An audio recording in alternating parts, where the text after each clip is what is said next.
Jadi teman-teman sekalian, kembali lagi saya sampaikan bahwa ketika teman-teman tanpa memiliki modal 3 itu lebih baik berhenti ber-YouTube ya. Jangan sesekali memberanikan diri ber-YouTube. Mau coba-coba di tahun 2023? Jangan ya.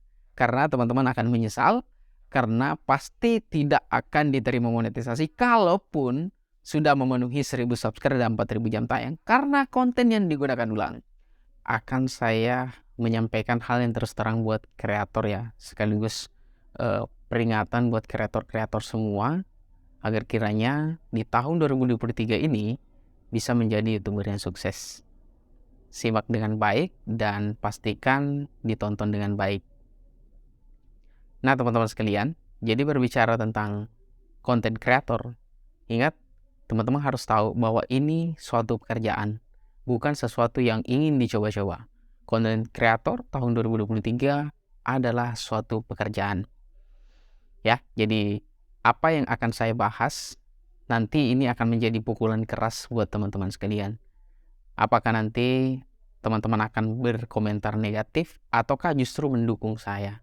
Ya tergantung dari bagaimana teman-teman menafsirkan video ini. Jadi teman-teman sekalian, ketika ingin ber-YouTube, teman-teman itu harus memiliki modal ya. Tanpa modal, lebih baik berhenti ber-YouTube. Kenapa saya mengatakan demikian? Banyak kreator yang sudah saya jumpai sejak tahun 2020 hingga saat ini. Banyak kreator yang ingin berpenghasilan banyak, tetapi tidak ada modal. Sangat prihatin ya. Jadi tentunya mindset yang kreator semua punya itu salah sekali ya. Tahun 2023 ini kita tidak bisa menjadi konten kreator monetisasi YouTube ya. Meskipun bisa menjadi konten kreator yang tidak termonetisasi. Tapi saya tekankan butuh modal ya teman-teman ya. Butuh modal. Modal seperti apa? Modal banyak ya, bukan hanya uang saja. Mungkin teman-teman memaknainya hanya uangnya. Jadi yang pertama, teman-teman itu butuh modal, bahan, alat, tempat. Nah, itu namanya modal ya, modal spesifikasi. Misalkan, teman-teman ingin menjadi konten kreator gamer ya. Maka teman-teman yang membutuhkan suatu smartphone yang spesifikasinya mampu memainkan game tersebut. Teman-teman juga membutuhkan komputer atau PC yang mampu menginstal aplikasi game yang teman-teman akan mainkan. Kebayang kalau misalkan masih menggunakan game jadul, kemudian teman-teman mengupload di YouTube, ada nggak yang nonton? Ingat, sekarang itu YouTube sedang memfilter konten-konten yang memang mengundang daya tarik kepada orang banyak sehingga masuk ke dalam rekomendasi video. Mungkin teman-teman merasakan mengupload konten A, konten B, konten C, setel deskripsi, tag, minta tag, dan semacamnya. Semua sudah dilakukan, tapi sepi seperti kuburan. Karena YouTube sedang memfilter tentang itu. Jadi jangan berharap bahwa apapun yang teman-teman upload langsung rame. Tidak. Terus yang kedua, teman-teman membutuhkan semacam dukungannya. Ya mungkin seperti mic yang sebentar saya pakai ini harganya 15.000 loh teman-teman. Ada juga mic yang mic wireless yang harganya mungkin 100 sampai jutaan. Itu juga teman-teman butuhkan. Karena bagaimana caranya teman-teman mengundang daya tarik para penonton ketika suara teman-teman itu serak-serak dan bahkan tidak bagus didengar. Terus terang kalau saya secara pribadi menonton suatu konten dan itu suara dari AI atau robot, saya tidak akan tonton. Nah, seperti itu. Jadi butuh modal yang pertama semacam spesifikasi. Terus yang kedua, teman-teman membutuhkan modal waktu. Kalau teman-teman menganggap bahwa YouTube adalah sesuatu yang bisa dibuat kapan saja, sampingan dan semacamnya, itu salah besar teman-teman. Karena YouTube di sini ada namanya algoritma teman-teman. Teman-teman sudah merasakan barangkali ya, dan saya juga rasakan. 3 minggu, 4 minggu saya tidak mengupload konten, maka konten berikutnya saya upload itu akan sepi, kayak kuburan. Meskipun ada penonton ya, tapi sepi akan kuburan. Kenapa? Karena algoritma naik turun. Semestinya kita dalam ber-YouTube itu harus konsisten. Seperti yang saya sampaikan di awal, bahwasanya konten kreator itu bukanlah suatu sampingan, tetapi suatu pekerjaan. Dan itu harus dikonsisteni teman-teman. Saya mengambil pelajaran dari beberapa video yang saya tonton sebelumnya. Ada kreator game yang dia konsisten, betul-betul dia membangun channelnya mulai dari 100, 200 subscribe, 300 subscribe hingga saat ini 10 juta subscriber. Mungkin teman-teman sudah pada tahu ya siapa.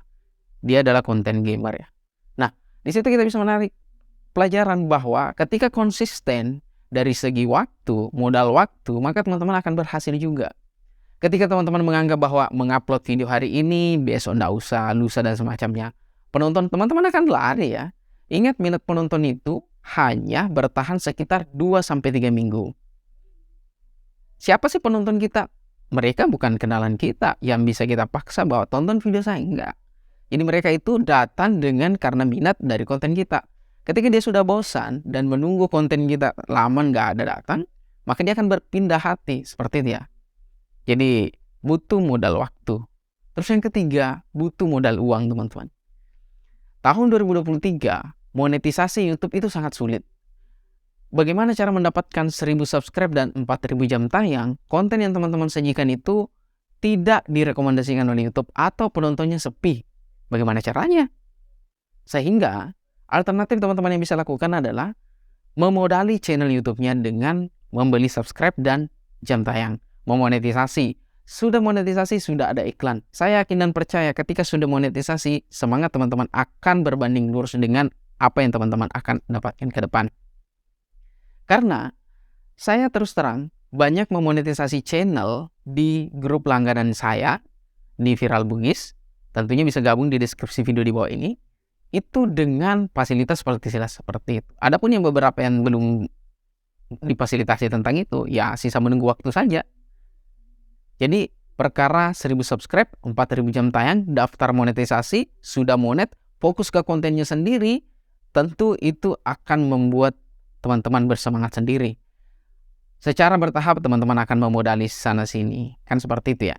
Jadi ada 3 hal yang menurut saya teman-teman harus miliki. Yang pertama adalah modal waktu, modal spesifikasi atau bahan atau tempat, kemudian modal uang. Bagaimana caranya menjadi seorang kreator yang sukses sedangkan teman-teman pecicilan terhadap diri sendiri? Ingat pepatah yang sering kita dengar bahwasanya kesuksesan yang akan diraih itu butuh suatu usaha. Saya kemarin chat dengan kreator. Dia sudah membeli channel, terdismonetisasi, ingin memperbaiki channel, membeli lagi channel. Dia katakan, YouTube itu mahal bro. Saya katakan memang ilmu itu mahal, ilmu tentang itu mahal. Tetapi setidaknya Anda sudah memiliki pengetahuan tentang itu. Jadi teman-teman sekalian, kembali lagi saya sampaikan bahwa ketika teman-teman tanpa memiliki modal 3 itu lebih baik berhenti ber-YouTube ya. Jangan sesekali memberanikan diri ber-YouTube. Mau coba-coba di tahun 2023? Jangan ya. Karena teman-teman akan menyesal karena pasti tidak akan diterima monetisasi kalaupun sudah memenuhi 1000 subscriber dan 4000 jam tayang karena konten yang digunakan ulang. YouTube saat ini konten semua sudah ada. Coba teman-teman cari konten apa sih yang tidak ada? Semua sudah ada di YouTube. Sehingga ketika kita membuat suatu konten, YouTube sudah menyamakan bahwa ini kontennya sama, pasti akan ditolak monetisasi. Jadi dari itu, maka kita harus menyajikan konten yang menarik sesuai dengan personality kepribadian kita yang akan diingat oleh orang banyak. Misalkan ya, si A membuat konten game PUBG, si B membuat konten PUBG, dan saya sendiri membuat konten PUBG, apa sih yang membedakan antara konten A dan konten B? Sama saja konten PUBG. Akan tetapi ketika saya sajikan dengan sesuatu yang menarik, saya menampilkan diri saya, ada selera humoris yang saya masukkan, penonton akan betah ke dalam channel teman-teman. Dan itu semua butuh modal ya teman-teman ya. Butuh modal. Nah, buat teman-teman sekalian yang tidak sepakat dengan video ini, komentar di bawah. Dan teman-teman yang sepakat dengan video ini, silakan di-share sebanyak-banyaknya. Seperti itu saja klarifikasi saya. Semoga bermanfaat dan semoga bisa direspon positif.